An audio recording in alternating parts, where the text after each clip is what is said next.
Welcome to the Salmon Runs YouTube. Enjoy the video. In this video, I will show how to make shrimp jalapeno poppers. First, gather your ingredients, including about 12 large jalapenos, 8 ounces of cream cheese, and 8 ounces of cooked shrimp. Next, prepare the jalapenos by slicing them in half lengthwise and removing all seeds and membranes. This step is crucial for reducing the heat. Then, finely chop your cooked shrimp into small, manageable pieces, roughly 1/4 inch, to ensure even distribution in the filling.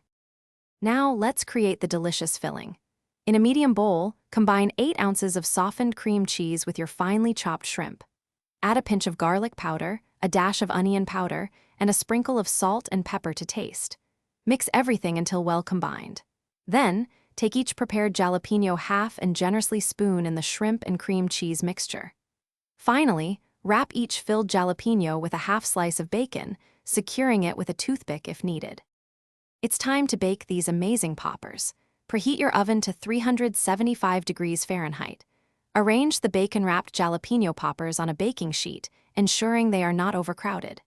Bake for approximately 20 to 25 minutes, or until the bacon is crispy and golden brown and the jalapenos are tender.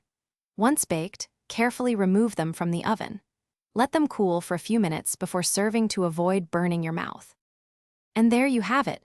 Your homemade shrimp jalapeno poppers are ready to be enjoyed. These savory, spicy, and creamy bites are perfect for any gathering or as a special treat.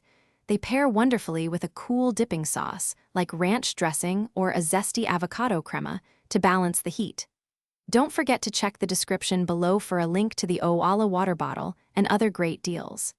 Thanks for watching, and happy cooking! Thanks for watching.